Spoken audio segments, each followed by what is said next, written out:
na webcam. Vou entrar aqui no chat para ver o que vocês mandam. 2 segundinhos.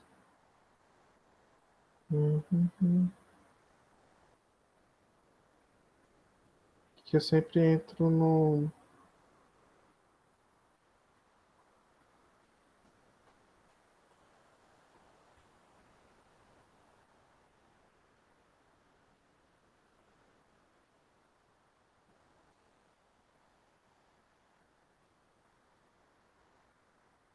Isso, meu filho.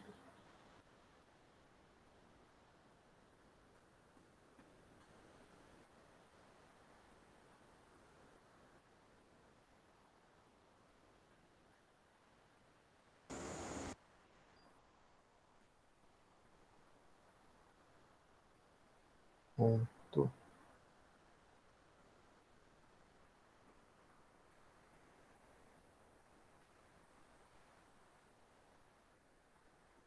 Bem, eu já tenho dificuldades aqui com o celular, então deixa eu dar a ideia para lá. Qualquer coisa, se vocês tiverem alguma dúvida, vocês podem me interromper por via áudio, nem que seja tipo, eu só leio o chat. Enfim, é...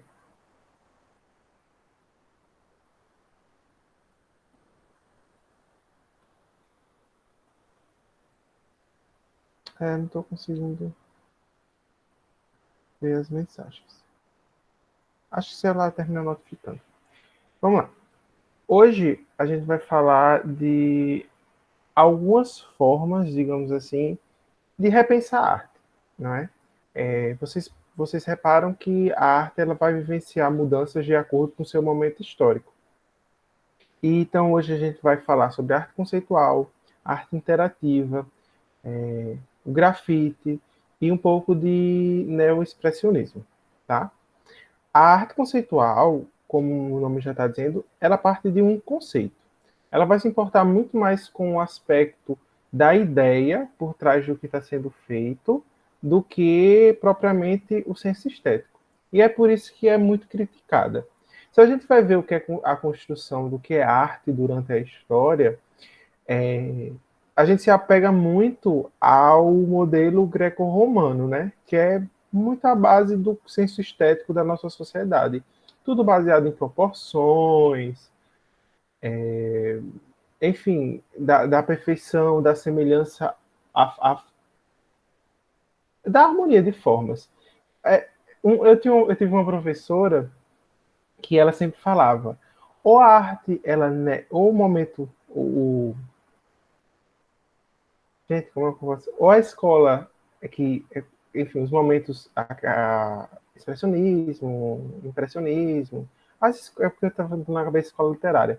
Ou as escolas artísticas, elas negam a arte grega, principalmente, porque fala greco-romana, porque foi com a expansão feita pelo Império Romano que a cultura grega ela se espalha pelo mundo europeu.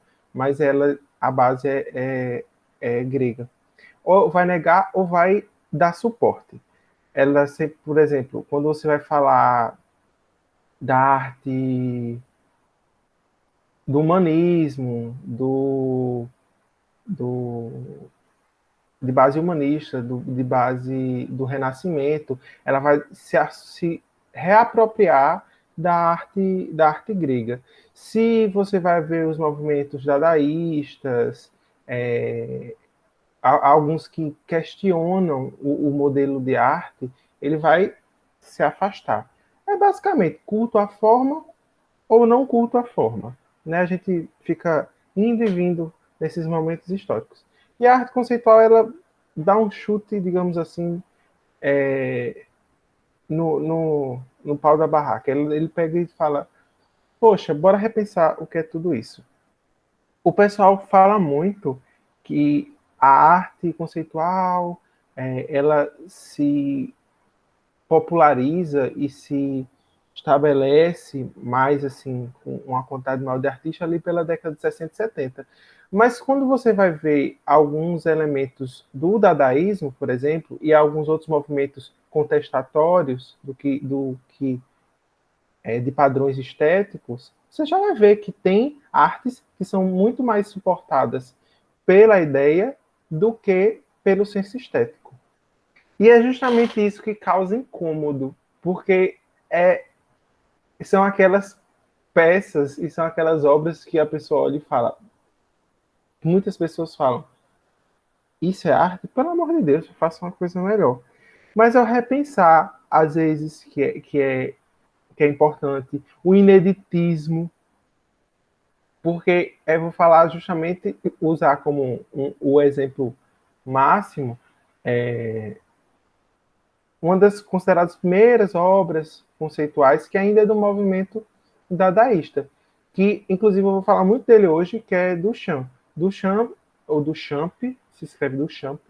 Duchamp, ele é um dos principais, ele é o principal, falar o principal é desmerecer os outros, mas ele é o principal representante do movimento dadaísta, mas ele inicia essa coisa de não é porque ele é o mais conhecido, tá? Quando eu falo inicia, não estou dizendo que nenhum outro fez isso no mesmo período, mas é porque ele é o nome mais conhecido.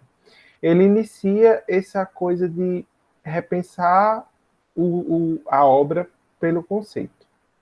E aí, ele, em 1917, se eu não me engano, ele cria uma obra chamada Fonte. Ele é muito foi tipo ridicularizada ou super apoiada na época. Foi muito, né? Que ele basicamente pegou um urinol, colocou lá, assinou com um pseudônimo, que é esse que está escrito R. Mutt, e pronto, disse. É arte. E aí todo mundo fez, tipo, todo mundo não, né? Mas muitos fizeram, tipo, tá de palhaçada. Não, ele não estava de palhaçada. Qual era o objetivo dele? Falar que as coisas poderiam ser repensadas, colocadas de uma forma diferente. Se eu pego e reposiciono aquilo, bem, pode ser arte, sabe? O intuito era provocar, não era criar o próximo, sabe, a próxima Mona Lisa ou algo semelhante. Não, ele queria mostrar que uma coisa pré-pronta, caso seja repensada a sua função, ela poderia ganhar função artística, ela poderia ganhar forma de obra, né? Aí vão falar, poxa, mas. Só que digamos, essa quebra de radical, porque é muito radical fazer isso. Essa quebra radical de pensamento, ele fazer uma coisa tão escandalosa, digamos assim, abre portas para que as pessoas façam coisas, digamos, mais light, que não concordem com conceitos já lá pré-estabelecidos do que é arte ou não. Poder colocar elementos do dia a dia, sabe, numa escultura, e aí não ser tão criticado. Duchamp chegou com algo radical para que outras pessoas pudessem reinventar-se e reinventar suas obras com elementos do dia a dia. Duchamp, ele chama isso de ready-made, que seria uma tradução mais bruta, pronto de imediato, né? Ready, de pronto, e made, feito, na tradução mais literal. Não seria uma coisa tipo, meio que pronto de imediato, já pronto? Porque seria pegar algo já pronto e ressignificar. Poxa, então eu vou pegar um urinol, botar lá, sacar meu nome e chamar de arte também.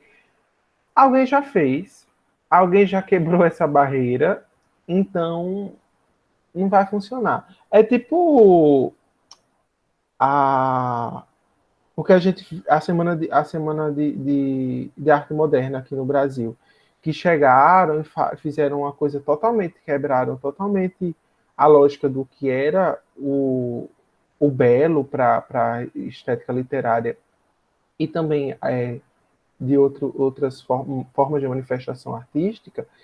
E aí o pessoal ficou escandalizado, ah, meu Deus, estão querendo destruir o que o que se produz no Brasil de decente, e hoje a gente vê que foi importante, né? A gente pode achar um exagero, como aquele poema do Coachado dos Sapos, né? Que Oswald de Andrade vai lá e faz. Mas, bem, aquele poema pode ser engraçadinho, mas ele serve para dar uma quebra, para que outras pessoas possam fazer coisas que não obedeçam uma rima perfeita, que não obedeça uma estética milimetricamente pensada e seja considerado arte também. É mais pela ruptura. A importância dessas obras estão aí pela sua ruptura. E essa obra custa milhões hoje. E era um urinolzinho, tá vendo? Mas é por quê? Por causa da ideia. Então, basicamente, a arte conceitual vai partir desse princípio. Aí, partindo dessa coisa de repensar a arte, poxa. Só um outro adendo que eu esqueci de falar. Às vezes a arte conceitual é de difícil compreensão, porque, mais uma vez, a estética dela não é importante. O conceito dela que vai ser importante. Então, bem, se o conceito dela é importante, você tem que entender o conceito. Você tem que ter uma base de conhecimento antes. Ali não é só a impressão que você tem. Ali não vai estar só o que você está absorvendo daquela arte. Vai ter toda uma história por trás. E sem você conhecer aquela história, você vai falar, pronto, isso é balela. Até nas artes, principalmente pintura, pintura renascentista tem muito isso, que fica retomando pensamento, um Deus de não sei quando, uma história de não sei quando, a releitura de não sei quando. Essas obras, quando você não sabe dessas histórias, você olha e fala, poxa, é bonito. Poxa, aquele anjinho lá carregando não sei quem, show. Ou então, enfim, é porque estava vindo quadros na minha cabeça, mas eu não botei a foto, porque o assunto não era esse. Mas aí você não entende a história, mas você olha e fala, bonito. Na arte conceitual, você vai olhar para o urinol, se você não souber da história, você vai olhar, palhaçada isso aqui. Estamos fazendo de trouxa. Paguei isso aqui para ver isso aqui. E não é assim, gente. É porque você tem que saber o que tem por trás. Então é por isso que ela é muito contestada e é complicado. E aí tá os prós e contras aí da arte moderna, da arte conceitual. É importante porque quebra paradigmas, dá oportunidade de que outras pessoas manifestem sua expressão artística sem ser congelado naquela estética, sabe? E o complicado é você tem que saber quem a pessoa que compôs aquela obra, o que é que ela pensou e propôs, né? Então, é complicado. Aí vemos outra forma de repensar a arte. Bem, a arte interativa, ela se utiliza muito, tipo a tecnologia se infiltrando na arte. A gente pode ver essa coisa de arte interativa, ela vem muito na época da construção das bases da arte conceitual, tá?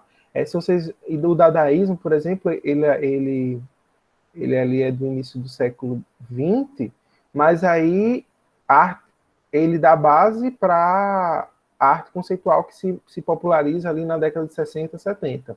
Até hoje a gente se reverbera muito o que a arte conceitual, a sociedade contemporânea, ela bebe muito na arte conceitual. E a arte interativa também, ela tem início ali de bases no século passado, e até hoje a gente vê que ela é muito presente, né? Seja em museus, usando de interatividade para conhecer obras antigas, ou obras novas que utilizam de elementos tecnológicos para isso. Então, o que tem de inovador na arte interativa é que primeiro, a arte não é feita só da impressão, né? Não é uma coisa lá, parada, que você vai olhar e absorver. Poxa, tenho a impressão disso, tá bonito. Não, você participa, você é parte da obra de arte. E a gente pode dizer, de certa forma, que você, como está sendo parte daquela obra, toda interação vai ser uma nova obra. Vocês compreendem? Por exemplo, estou eu e você. A gente vai lá interagir. As minhas percepções e o que eu vou fazer ali vão ser diferentes das suas. Então é como se a obra em si estivesse sendo construída em tempo real. O que eu faço é diferente do que você vai fazer. Minhas impressões, minhas ações e como eu reajo àquela obra pré-pronta, o pré-estágio, o que o artista construiu, vai ser diferente do que você está fazendo. Logo, são obras diferentes. São ações consequentes, são consequências diferentes. E, mais uma vez, Duchamp. Ele é muito utilizado como base porque ele gostava de inventar, né? Um dos primeiros, um dos primeiros, uma das primeiras obras que são consideradas como interativas foi o que ele fez, que seria os pratos rotary glass plates. Seriam pratos de vidro rotatórios, na tradução. E basicamente é uma máquina que a pessoa liga e barras que são pintadas, ao girar dão a impressão que são círculos. Ela você pode olhar de um ângulo diferente, você poderia ligar ou desligar. Então, essa coisa de olhar em um ângulo diferente, de poder estar ligado ou não estar ligado, de você estar ativando ou não ativando esse mecanismo, foi considerado uma forma de interação. Então, é como um precursor da arte interativa. Poxa, então, eu, tenho um vídeo, tá? Daqui a pouco eu mostro. Poxa, então é só isso? Não, gente, esse foi o primeiro. Você vai hoje em museus mais. Não vou falar museus modernos, né? Porque quando você vai a um museu que ele não tem uma arte interativa, não quer dizer que ele não é um museu moderno. Mas quando você vai em museus que dispõem de obras interativas, é muito divertido. Eu não sei se vocês já tiveram a oportunidade, mas é muito legal. Você está catucando uma coisa, você está passando por, por, por meio de uma obra, e você toca, e ela vai fazer não sei o quê. É muito legal. Óbvio, o que Duchamp fez teve as limitações da época, é uma coisa, teve o ineditismo, né? Mas teve as limitações tecnológicas da época. Mas imagina, você, enfim, quando a gente para criança, inclusive, é um mundo fantástico, mas o adulto também vai se divertir muito, porque pelo amor de Deus, é muito, muito, muito legal. Enfim, e eu sinto muito falta desse tipo de museu em João Pessoa. Na verdade, eu sinto falta de museu em João Pessoa de uma forma geral, né? A gente carece de obras, até que conhecem a nossa história. Não estou falando para trazer, pegar um quadro caríssimo daqui, não. Estou falando dos nossos próprios artistas. Mas tudo bem. O vídeo aí, a observação. Eu não sei se esse vídeo que eu encontrei. Pois é, concordo. É muito complicado isso aqui. Eu não sei se o vídeo que eu encontrei é uma réplica, possivelmente é uma réplica, tá, gente? Mas dá para a ideia de como funcionava o, o equipamento lá, a obra de Duchamp. Não é nada tecnológico, nada demais, não. Lembra, gente, é início do século passado. Não é só um negócio girando. Alguém vai me matar por falar é só um negócio girando? Mas eu sei que é importante pelo ineditismo, etc. Mas eu estou falando do aspecto tecnológico, não da importância da obra, tá? É basicamente isso. Deixa eu ver se vai dar play. Mousezinho do meu coração, não me faz passar vergonha. Deixa eu botar mudo para. Ninguém merece esse barulho.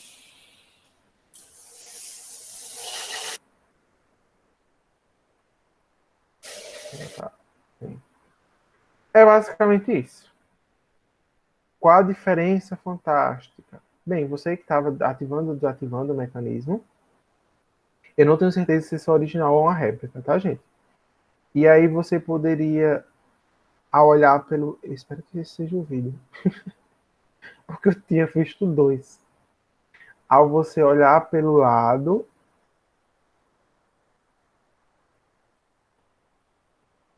bora, qualquer coisa bota no final da aula, se não for isso. É sim, amém. Ao olhar pelo lado, você via que tinham ângulos diferentes, era um traço que se transforma em círculo. Você olha para o lado e fala, olha que coisa bonita, o efeito. E tipo, isso era muito divertido, sabe? Você está mexendo em alguma coisa. É mais por essa proposta. Muito rebuscado tecnologicamente? Bem, óbvio que não, né? Porém, serve como base para outras peças muito mais modernas. Hoje, a gente vai no museu interativo. Inclusive, eu até botei uma foto mais embaixo do Museu do Amanhã. E aí, eu indico que vocês pesquisem vídeos do Museu do Amanhã. É muito legal. Ele justamente propõe, ele é estado do Rio de Janeiro, e ele propõe misturar tanto o conhecimento passado, por meio de novas formas de absorver, seja por telas interativas, etc., como coisas, digamos, do futuro, como seria a arte futura. Mas eu botei foto só do prédio, porque o tempo era curto, e aí eu queria. O meu intuito era mais de mostrar. Esse é o Museu da Manhã, tá? É brasileiro, sim, essa coisa linda é daqui. E fica na cidade do Rio de Janeiro. É fantástico, tá? Se vocês tiverem a oportunidade de pesquisar sobre, já é muito bacana. Ele tem essa coisa meio futurística, né? Que é a proposta do museu. E aí é uma coisa que vale a pena. Dá uma olhadinha. 5 minutinhos. Aí se você se interessar mais, você vai cavando mais informações. Se não se interessar, bem, fica como um título de informação, como conhecimento, e na minha cabeça. Mesmo que você não goste, mesmo que você não ache interessante, dá para usar em redação em algum jeito. Tudo para mim, a desculpa é quando você não gosta do assunto, se não caiu diretamente na prova de linguagens humanas, vai dar para tacar na redação, gente. Nada é perdido, não. Mas estou brincando, é mais conhecimento de vida mesmo. E, enfim, acho que a gente tem que valorizar muito o que é nosso. Pena que a gente tem uma mania, né, de pegar fogo no museu, pegou fogo no Museu de Língua Portuguesa, que inclusive tem muitas obras interativas lá. Pegou fogo no Museu Nacional, a gente já tem muito museu. Os que tem ainda pegam fogo, complicado. E esses dois, da língua portuguesa, se não me engano, é em São Paulo. Esse eu nunca fui, enfim, mas eu só vi vídeos, etc., sobre. Aí vamos lá agora para o neoexpressionismo. Então, vocês podem reparar que tudo que eu estou comentando hoje, sobre o tempo, a aula vai até 11h20, tem que acelerar. Se vocês veem que tudo que eu estou falando hoje é mais sobre contestação do que é arte, sabe? Novas formas de pensar arte. Gente, esse professor está viajando, que isso não vai cair no Enem nunca. A prova de linguagens é cheia desse negócio, tá? Inclusive o conceito de have made caiu numa questão que facilitava muito se você soubesse já o que era have made, que é basicamente tirar, se não lembram, have made é pegar uma peça, tá aqui no ventilador, inclusive já a pessoa está quente, eu fazer alguma coisa, colocar uma proposta nova e recolocá-lo como obra de arte. Basicamente é repensar a função do objeto de uma forma de tirá-lo da sua posição de tradicional e transformá-lo numa obra de arte. Esse conceito foi elaborado por Duchamp. Mas aí se você bota heavy, geralmente quando cai, só cai o conceito. Não fala que foi do Duchamp, nada. Bem, a prova de linguagens é entupida disso. Geralmente tudo que é arte, tudo que cai de arte contemporânea cai alguma forma de repensar a arte. Então essa aula é importante. E até a interpretação das obras fica muito mais fácil depois que você tem essa aula. Inclusive, façam as questões, são questões rápidas que estão na ficha. As questões de hoje, eu acho muito importante que vocês façam. Porque Aí vou trazer da minha experiência. Eu tinha dificuldade de fazer questões de arte no Enem. E depois eu reparei que era por falta de conhecimento. Porque do nada tinha um quadro e falava: ali tem o pensamento de não sei o quê, e repensando. Sinceramente, às vezes você não vai conseguir extrair aquilo da imagem. Mas aí tem escrito expressionismo. Eu sei o que é um movimento expressionista. Então eu já sei que expressionismo faz parte da informação, ou vai criar obras mais da parte voltada para o sentimento, das angústias, etc. Aí eu vou para a alternativa que tem mais ou menos isso. Entenderam, né? Façam as questões, por favor. É sério, essas em específico são todas do Enem, para vocês se habituarem a esse modelo de questão. Geralmente caem umas 5 das 45 com imagem, pintura. É importantíssimo que vocês façam. Voltando, que eu até atropelei. O neoexpressionismo, como vocês estão vendo, neo, novo. E é basicamente um movimento que retoma alguns elementos do expressionismo. Se vocês não lembram o que é expressionismo, não tem nada não. O expressionismo, ele veio como contraponto do impressionismo. Ele surge ali no final do século XIX, início do século XX, como contraponto do impressionismo, tá? O impressionismo, ele é baseado na impressão. Eu estou vendo lá um objeto. Poxa, vou lá observar aquele objeto e eu vou na minha pintura. O impressionismo ele tem mais, ele marcou mais na pintura. Ele tem mais obras representativas na pintura. Eu vou lá e vou pintar o que eu estou vendo. Ou óbvio, né? Não, gente, mas a minha visão é diferente da de outra pessoa. A impressão que eu tenho do objeto é diferente de outra pessoa. Mesmo que a gente use as mesmas técnicas, quando a gente vai, sei lá, pintar uma pessoa, eu vou destacar coisas que você talvez não destaque. Vamos supor que tem um homem ou uma mulher aqui. Eu vou olhar para essa pessoa, eu vou achar a sobrancelha dela mais interessante. Então, eu vou caprichar mais na sobrancelha. Você que usa a mesma técnica que eu, achou os olhos mais interessantes. Então, eu vou caprichar mais nos olhos. A impressão importa muito e ela é superestimada na obra impressionista. Só que, veja, isso é muito a visão humana, muito o racionalismo humano. E os expressionistas, que vão partir da expressão, falam: gente, acabou, para de palhaçada esse negócio de racionalismo humano, de querer observar o ser humano, tipo, tudo o ser humano quer se colocar como centro. Tá bom. E aí o expressionismo, ele vai partir da expressão, das suas angústias, das suas sensações e sentimentos internos. É algo humano também, mas é mais irracional. Eu não estou observando a impressão, eu estou saindo da expressão, de algo interno. Então, o impressionismo é algo mais que vem de fora para dentro. O expressionismo vai ser de dentro para fora. E aí, tendo isso como base, eu vou para a Alemanha pós-guerra. Eu não sei se vocês sabem, mas na Alemanha nazista de Hitler era muito valorizada a questão do culto à forma. Hitler era ele é um artista frustrado, né? Ele não conseguiu despontar na sua carreira artística, mas na política ele se deu muito bem. Estou falando se deu muito bem na questão de potência de comunicação e ascender dentro do partido. Não que ele tenha feito adequado, porque acho que ninguém pensa isso. Infelizmente, algumas pessoas pensam isso hoje, mas enfim. Aí, probleminhas da cabeça dessas pessoas. Mas enfim, voltando ao assunto.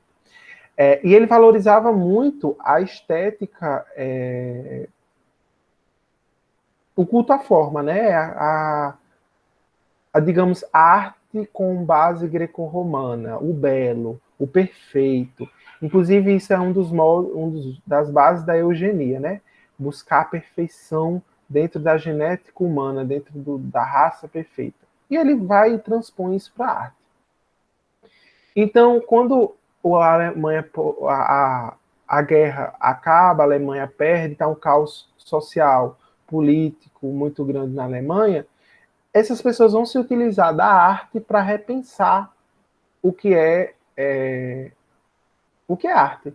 Então eles vão beber no expressionismo, tipo, parou de pegar o humano, o perfeito, a impressão. Bora voltar para o sentimento? Bora voltar para a coisa imperfeita do que as nossas angústias. E aí os artistas expressionistas, neo-expressionistas, eles voltam a utilizar desses elementos.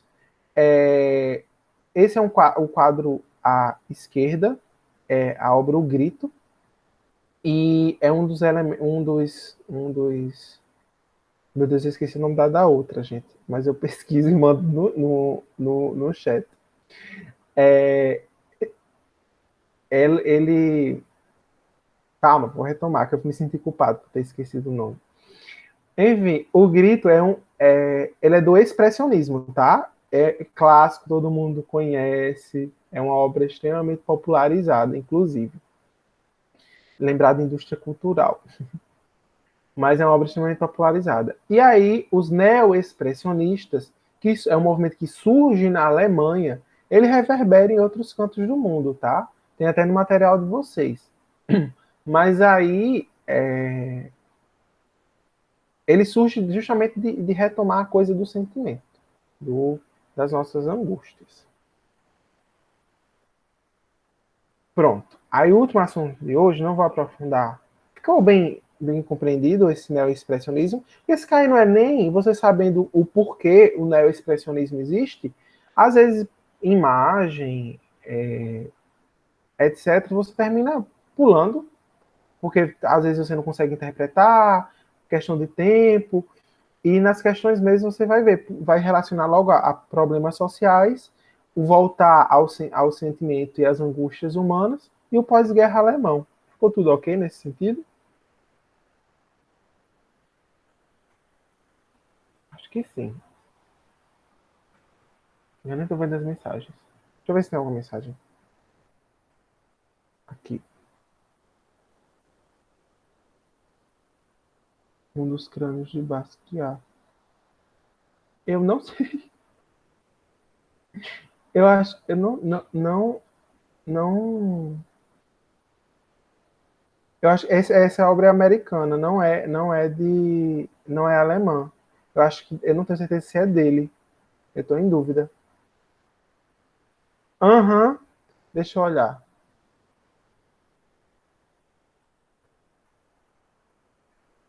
Sim, é sim. Obrigado. É sim, tá corretíssimo.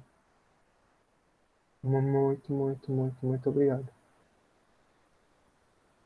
É sim. Esse é de um artista americano. Apesar de eu estar falando da que surgiu na Alemanha, etc., eu peguei um exemplo que eu achei bonitinho, desculpa, gente. Mas eu peguei um elemento de um artista americano. É, ops. Sim, voltando. O grafitismo. Eu me perdi. Sim, voltando. Esse é o último que tem hoje. Ainda bem, por causa da hora. Bem, o grafitismo é basicamente mais uma forma de repensar a arte. Vou avisar aqui a Eduardo que está perto de para outra professora entrar. Eu tô aqui. Ah, tá aí? Ah, obrigado. Ainda viu minha. Viu como a vergonha que eu passei? Ainda esqueci o nome da obra. Fiz a citação. Faltam 5 minutinhos, tá? A gente já vai terminar. Bem, o grafitismo é mais uma forma de repensar, né? Quando você vai olhar o grafite, digamos assim, a ideia de riscar coisas, bem, isso acompanha a história humana, né? Só que aí, em certo momento, ela é utilizada como elemento de afirmação política, seja para identificação de um grupo, vou lá escrever meu nome, estou falando de só escrita mesmo, tá? Seja para, enfim, um protesto, de qualquer forma, isso é uma afirmação política. E esses riscos, hoje a gente chama de pichação, eles geralmente são não autorizados, tem cunho sempre. Eu sempre observo como uma ação política, não no sentido de que seja algo positivo, negativo, mas sempre é para demarcar algo. Seja um adolescente fazendo besteira, mas é uma forma dele querer se impor socialmente e deixar sua marca, seja uma forma de protesto de algum grupo que está demandando algo e está querendo lá deixar a sua marca, entendeu? Isso quando estou falando quando geralmente não são autorizados, pichações geralmente não são autorizadas e estão associados muita marginalização. Mas aí, você concordando ou não, é uma ação política, é inegável. Como eu disse, um adolescente marcando lá, ele está querendo se impor socialmente. Tá dependendo, talvez esteja, né, sujando um patrimônio privado ou público, talvez. Mas ele está se impondo, querendo deixar sua marca. É uma ação política. E aí, ali no meados do século passado, se começou a utilizar esses elementos do grafite, o spray, etc., mais associado a imagens. E aí começou a surgir a arte do grafite. A pichação, que era algo muito marginalizado, etc., vai se moldando e ganhando novos elementos e ficando, digamos, mais complexa, no sentido de adquirir novas técnicas. Tá? E as pessoas, por mais que fossem. Até hoje, existe hoje bem menos, mas olhavam por surgir de onde surgiu, né? Olhavam com um olhar meio tipo. Olhavam com um olhar triste. Observavam com um olhar meio tipo, poxa, isso não é legal, dadas as origens, mas com o tempo foi se ganhando legitimidade como arte. E hoje acho que pouquíssimas pessoas olham de forma errada, assim, errada de forma negativa, o grafite. É uma forma de arte urbana, e aí eu coloquei basicamente. E chegou aqui no Brasil década de 60, 70, né? Depois de ganhar força nos Estados Unidos. E hoje a gente vê como um elemento de repensar as cidades, de embelezar. Não saiu um pouco saiu da marginalidade, saiu um pouco não, saiu totalmente da marginalidade. E aí ganha status, e hoje a gente tem representantes maravilhosos, inclusive que estão no material, que está no material de vocês, brasileiros. Eu adoro as obras, inclusive, de Cobra, acho maravilhoso. Tem uma professora minha que, inclusive, era fascinada por ele. E acho que por hoje é só. Aí eu botei, né, que acho que resume muito, que o grafite está mais relacionado à imagem, à estética, e a pichação, ela se foca na escrita, né, e geralmente associada a uma ação política, seja de grupo ou individual. Isso bem resume bastante. Aquilo, grafite pode ser ilegal também, tá? Porque se eu pego e faço um grafite, por mais belo que seja, num prédio sem autorização, por mais que seja intervenção artística, é considerado legal. Então, o que define grafite e pichação não é só legalidade ou ilegalidade, tá? Tem uma coisa a mais. Bem, a minha aula é só. Eu queria saber se vocês têm. Da minha aula é só. Eu queria saber se vocês têm alguma dúvida nesse sentido. Perdão por algum. Gente, não estava apresentando, não?